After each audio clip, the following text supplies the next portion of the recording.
In this video, we're going to draw this plant, and in the process, I want to share with you 4 simple techniques that will allow you to draw anything. Hey guys, welcome. If you're new here, this is part 3 in a series teaching the fundamentals of drawing in Procreate. This series is free here on YouTube to introduce you to the basic concepts, but each video has a companion video where we apply these concepts in a practical way over on my Patreon. It's more affordable than signing up for an art course, and it's a great way to support the channel. Check it out at patreon.com/Jaywalker pictures, and I hope to see you there. Okay, if you hadn't already, I recommend you go back and watch parts 1 and 2 first. So in part 1, we learned to use lines and shapes to form objects, and I call this construction drawing. In part 2, we took our rough constructions and applied gestural and dynamic lines over the top in order to create beautiful finished sketches. And I call this dynamic drawing. These are 2 types of drawings that make up drawing fundamentals, but in order to complete our foundation, we need a third skill.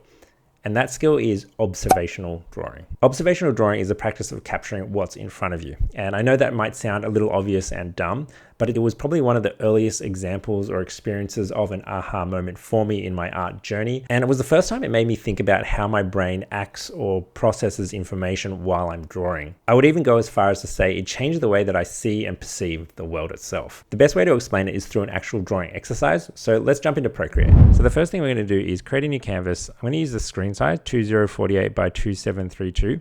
If you can use this exact pixel dimensions, that is ideal. But if you can't, just use your screen size, but just try to keep it above 2000 by 2000 pixels and also in a portrait orientation. Next, we have our reference photo. I'm going to have it up here on the screen and you can screenshot it. But for Patreon supporters, you'll get access to the original high-res photo and in its formatted state, which we're going to do right now. So I already have the reference photo on my iPad, and what I'm going to do is import it into Procreate. So I'm going to go up here to the wrench icon, go to add, and I'm going to insert a photo, and here it is.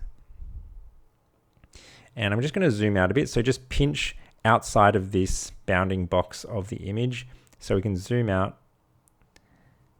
And while our transform tool is still selected, make sure you're on uniform so that we don't change the dimensions or the proportion of the image. Just make it larger. So we want to put the plant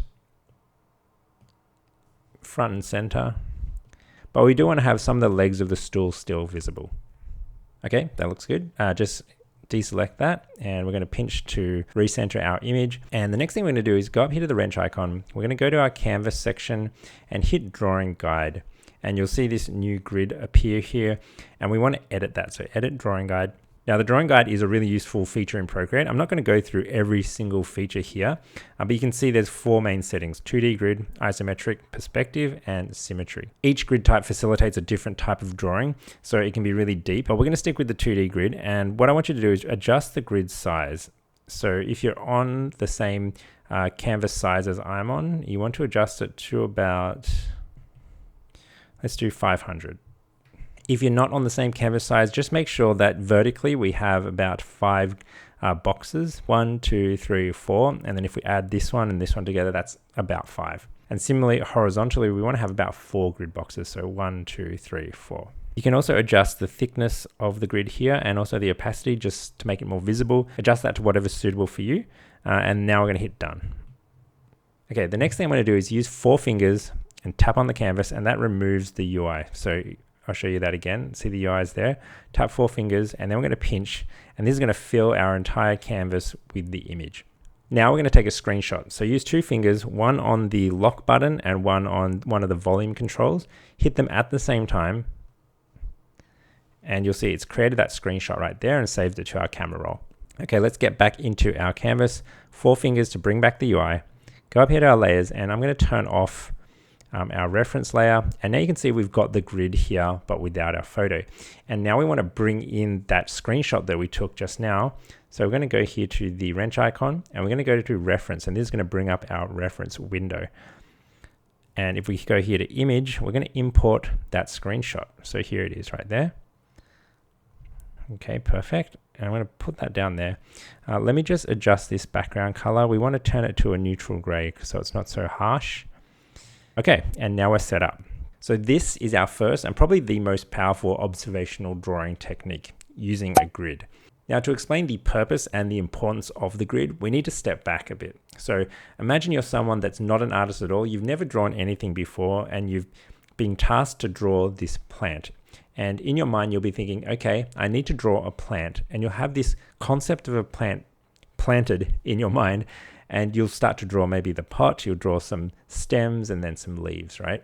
Now let's imagine this scenario again, but with a more intermediate artist, maybe someone that's done parts 1 and 2 of my video series. And so when faced with this task, they might think to themselves, no, I'm not drawing a plant. What I'm going to do is break this down into its basic objects, right? So maybe there is a cylinder here, there is more cylinders coming up here. There's some contours and curves on these leaves, and they would construct the plant that way. And that's a perfectly valid way to approach things. But I want to teach something even more basic or fundamental. So for this method, I don't want you to see the concept of what this is, aka a plant, and I don't want you to see the fundamental objects of what this is, aka cylinders. I want you to see just the shapes and the lines themselves. And I know this is sounding very abstract, so that's where the grid comes in, and the grid is really going to help us. So as an example, I'm going to look at this grid reference right here. This is the second column in the first row. So similarly, I'm going to zoom in on that here on my canvas, and we're just going to draw what's inside of this grid reference. So first, let me choose my brush. I'm going to go back to the Procreate Classic library. We're going to go to the sketching section and HB pencil as usual. And if I look at this grid reference, all I see is actually just a line. We're not worried about shading, hue or values. We're just looking at line, right? Line and shape. And here is a shape that's kind of like this. So it will be something like this. And then if we go into the next grid reference across, we would have a curve like this, a curve out like this, and then the beginnings of our stem. And then over on the right, we've got a curve that's coming down, maybe like this, and then another curve that's coming up like this. Right, so notice how I didn't associate any of what I'm drawing with a leaf or a plant, and I didn't associate it with a cylinder or a cube or a cone. It's purely about the shapes and the lines that I'm seeing.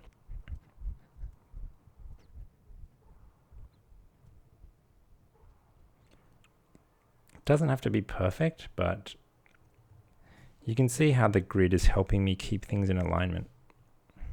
All right, I've been barely drawing a few minutes and I've already started to screw up, but you can see here how useful and powerful this grid is. So here in this grid reference, I'm working on the leaf here, and I drew the edge of the leaf coming up like this, and then I realized that the stem was going behind my leaf, but here in this photo, the stem goes behind the leaf a bit, then it pops out again, and there's a lot of stem here, whereas here in my grid reference, I just don't have any room for that at all. So I need to erase this and correct that.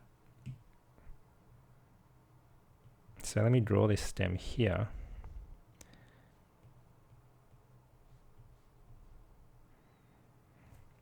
And let me fix that leaf.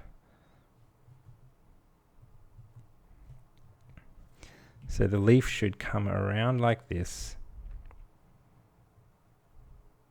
and then just tap the bottom here and then bounce back up like so. And similarly, this needs to be adjusted.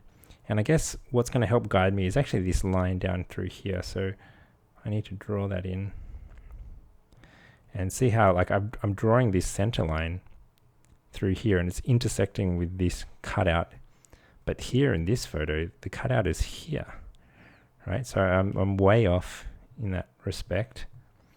I need to bring this back in. And this is an exercise that all artists can do, no matter your skill level. I think it's always useful to come back to this and really practice it.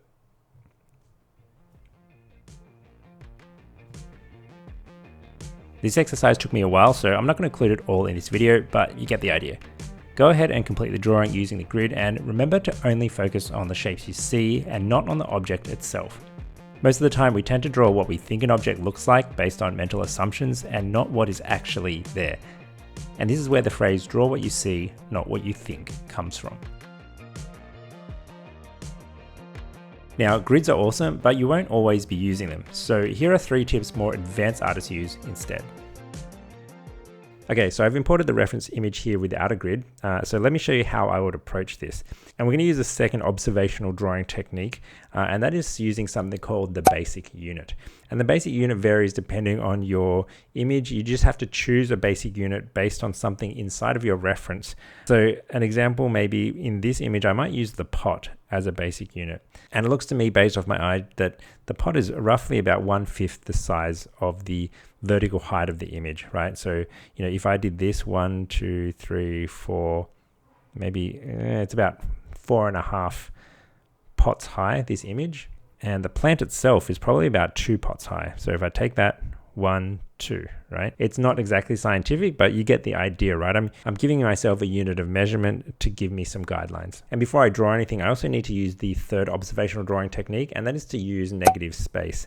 So I need to observe, you know, the space around the pot and the distances between here and the edge of the canvas.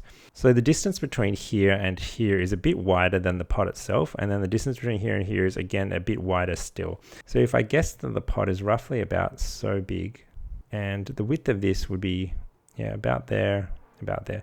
So let's bring this in a bit more. And that's about the width of my pot. I'm going to just block that out. And we know that the height would be about this. So it should be about 4.5 times the height of the canvas. So 1, 2, 3, 4 and a bit. So something like that. Let's just block this out. And then the height of the plant is 2 pots. So we're going to use our basic unit 1, 2. So the height of the plant would be up to about here. Now the other major element in my reference is this big leaf. So it's looks like it's about the size of the pot, maybe slightly larger. So let me go up here. Imagine there is a leaf here, a bit larger than the pot. And then we're going to put in a bit of a circular shape. And here,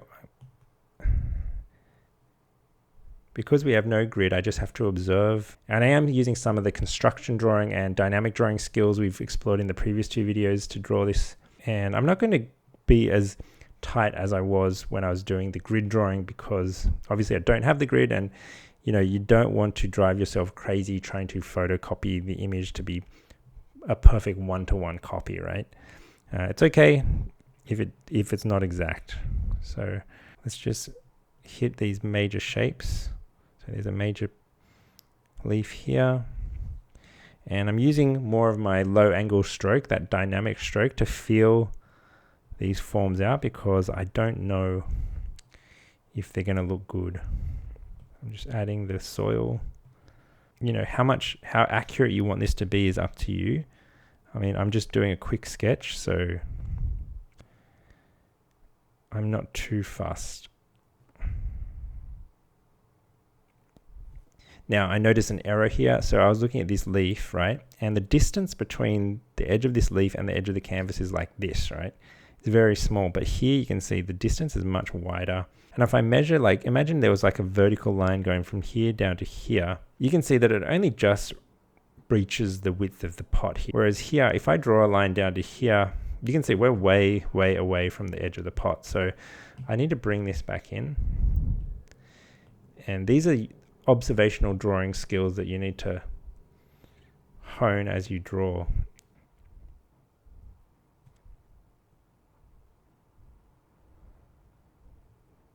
All right, and I'm down here on the stool, and we're going to use our third skill, which is looking for negative space, right?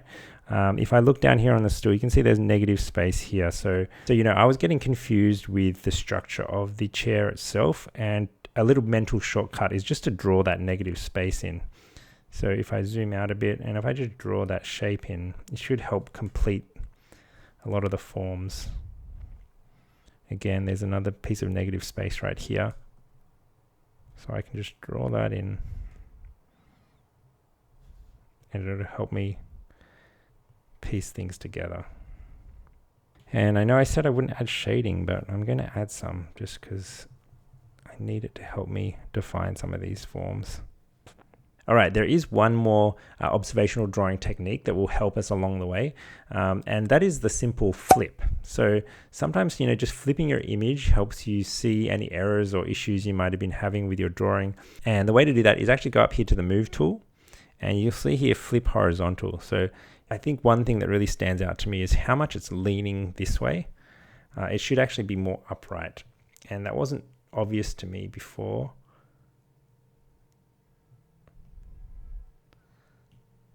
So let me adjust it a bit. And then let's flip it back.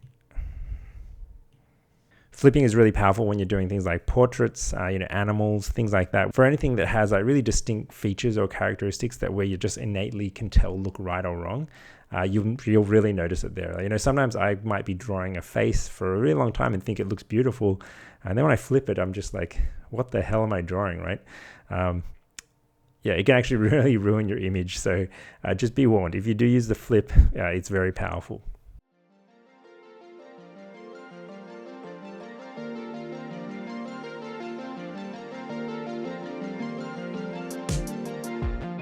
Observational drawing can be pretty mind-blowing, and when I finally wrapped my head around this, I think it was my first true epiphany that I had in my art journey.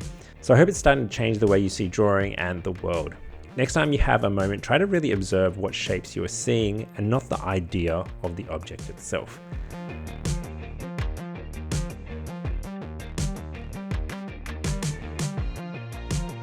Okay guys, congratulations. So you've actually completed the first section of this series, and you now have 3 major drawing skills in your arsenal. You've got construction drawing, you've got dynamic drawing, and you've got observational drawing.